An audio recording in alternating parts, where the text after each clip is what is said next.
Hey, how's it going, everybody? Welcome back to another Gemstone Legends video. It's Friday, at least when I'm recording this. We've got a brand new hero, and I'm going to do my review and do some summons. We're guaranteed to get a legendary this time with summons because I'm very close to the Mercy system with Platinum Scrolls, so perhaps we'll get lucky early, but I am going to go a little bit harder after this hero because I think there's some really unique stuff going on that's worth checking out. All right, so base skill, we have Oltiza, probably pronounced differently, but yeah. 100% chance to remove one positive status from all enemies, 100% chance to decrease the number of turns of all remaining positive statuses on all enemies by 1 turn. That's pretty unique. 85% chance to inflict silence on all enemies for 1 turn. 100% chance to inflict decreased defense, the passive now, for 1 turn if she attacks with gemstones on an enemy who has below 75 mana. 100% chance to inflict silence for 1 turn if she attacks an enemy with gemstones who has 100 mana. So if they are full, then she inflicts silence. So you can use her to target specific heroes based on how full their mana is while it's your turn to silence them for that next turn, which is pretty nice. Accuracy leader in all game modes, which is nice. Mana gain already at 20. So let's go over to the lexicon and see how those skills level up. We have a few things that are not quite at 100%, I think. So let's see how that changes. All right, here she is. And fully leveled, 100% chance to remove 2, reduce the number of positive statuses by 2 turns now, and that 85% chance for silence goes up to 100, but still stays at only 1 turn. And then the passive, let's see, went from defense down for 1 turn if they're below 75, and that meant if they were between 75 and 100, nothing happened to them before.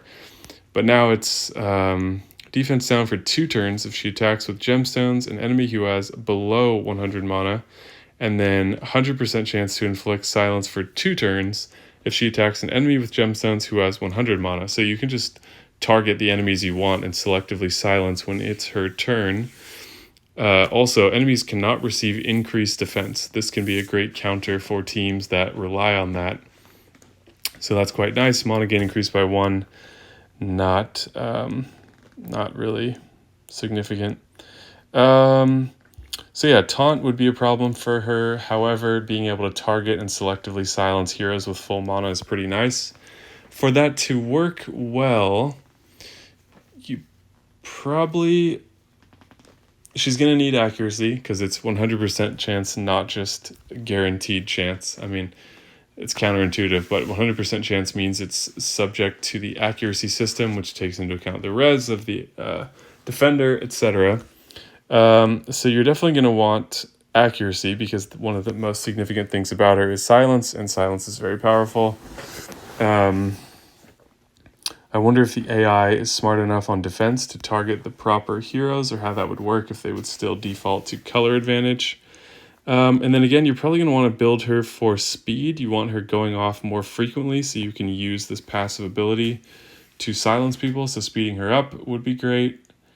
What else? A blue stack would be good so that she's gaining mana outside of her turn. Though it's only with gemstones that she'll be silencing for 2 turns. So a fairly balanced hero, but one that is appealing. She's not over the top overpowered, which is really nice because Empires and Puzzles is all about churning out the overpowered heroes, and it's nice to see a desirable hero that has balance to them still. So let's jump into some scrolls here and see if we can get lucky. Alright, so first I'm going to go with the Platinums here because you can see I am at 13 out of 15 and we have 2 summons here. So there's a chance that we just get really lucky right now, which would be great.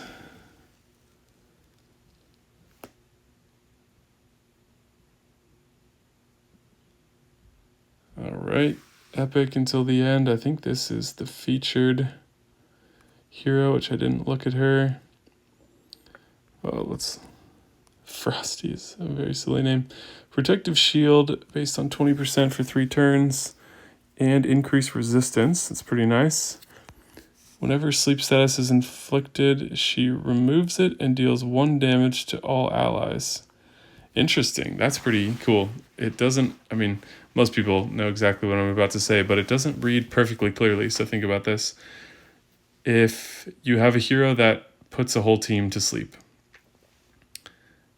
she's immune, and then she deals 1 damage to all allies, which means she's going to wake them up from their sleep. So while she is alive, you cannot put the team she's on to sleep, which is a very interesting thing for a 4-star hero. Speed increase by 4, so up to 20. Interesting. I don't know exactly how to use her in a team, but that's very cool to see a hero that is makes the entire team immune to sleep. It's not just her. All right, summon a legend. Will it be Oltiza?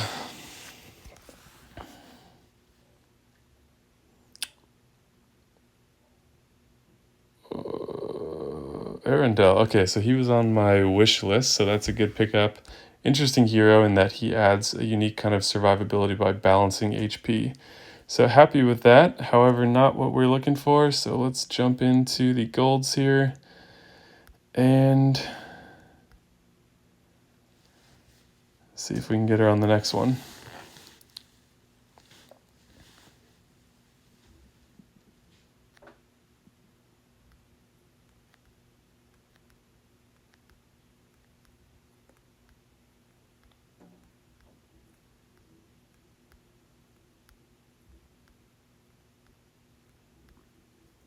Actually, I've been stockpiling gems. Let me go see if there's anyone I want to put on my wish list at the moment while we're doing summons.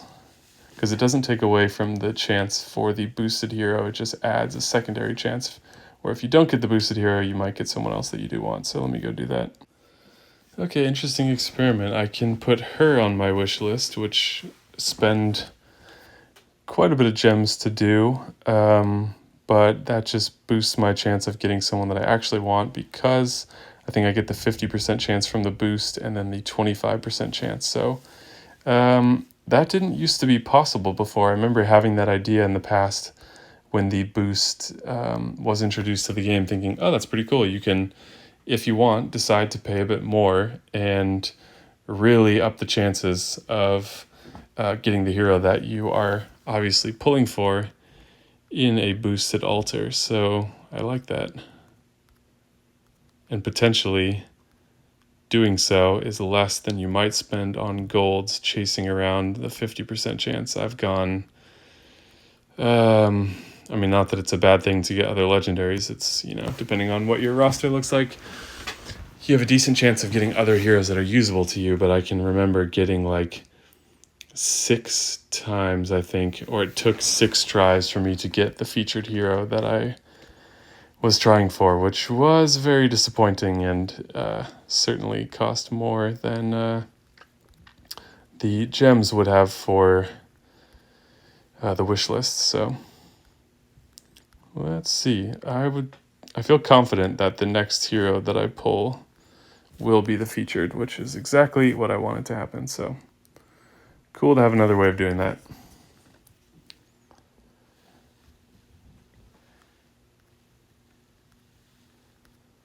But will we go all the way to the Mercy?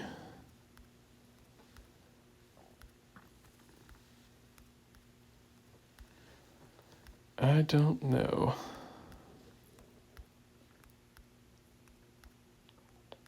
So as always, let me know your thoughts, what I mentioned earlier from the review portion of the video about this new hero, if you think they are as good as I'm estimating them to be. I don't think it's, you know, the hero that's going to come in and upend the entire meta and they're going to be a must-have, but I don't think it's good for a game to have that happen frequently. So that is something I saw pointed out the other day, which really stuck with me. in the comparison between Empires and Puzzles and Gemstone Legends, that Gemstone Legends almost has no power creep aside from the Astral Heroes, and the Astral Heroes are, more difficult and everything to level up. But in terms of the standard factions of legendaries that enter the game, a lot of the older heroes are still quite significant, which is really cool, because in Empires and Puzzles that is not the case, and it is the case here, where like Nefri and Sigil and heroes like that, or Strybog, who you can fuse, they're still very strong, and I really like that.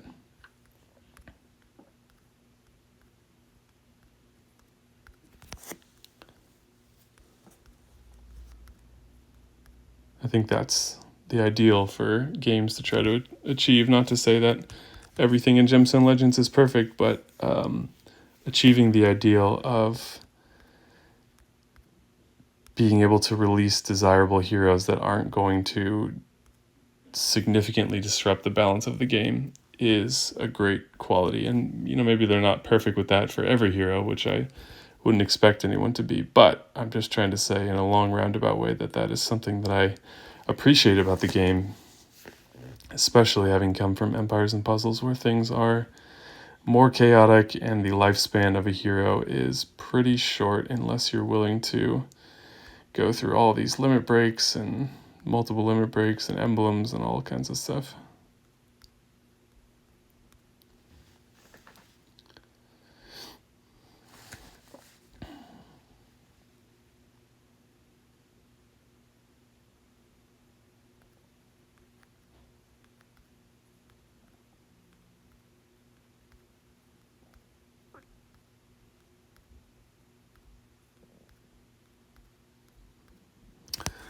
Feeling like a mercy system kind of day, but I feel good about the wish list decision in terms of shortening the pulling process as well. I still think you should be able to skip epics. You can always choose to keep suspense if you want to. Oh, we're pretty close to the mercy system already, or maybe I just have pulled more than I realized today. All right, what do you think? Will it be Oltiza, or will I pull somebody else? There's a decent amount of heroes that I don't have, but no one that I feel is a must-have for me at this point. I've got a pretty strong selection, and a number of which that are still waiting for equipment. I've been stuck deciding on who to work on next, and but good choices, and not complaining about that at all.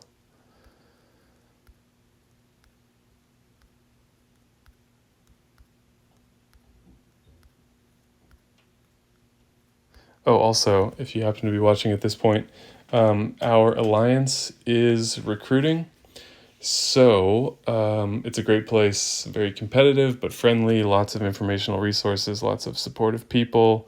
It's a really positive group, and that is hard to come by sometimes. So if you're interested in joining, either go to the community section of my YouTube channel and look for the recruiting post. There is a graphic that one of the leaders created with information on there of who to contact, how to contact them, what they're looking for. But I just wanted to shout that out in this video as well, that if you are interested in joining a more dedicated group or a different group, or whatever, we are offering that at the moment. And like I said, it's been a great group, so check that out if you're interested. You can also try leaving a comment on the video. And yes, all right, so I wonder, does that count for the wish list? It does. I wonder if that means, because like technically you have a 50% chance from the boost and a 25% chance from the wish list.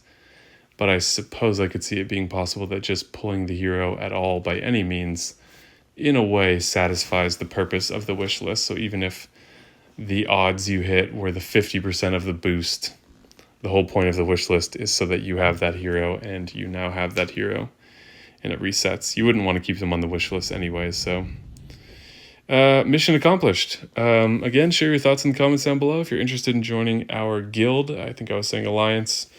Our guild, check out the community section or leave a comment. The community section is more reliable because it gives you the IDs on Discord for the people who would be handling that process. So check that out if you're interested.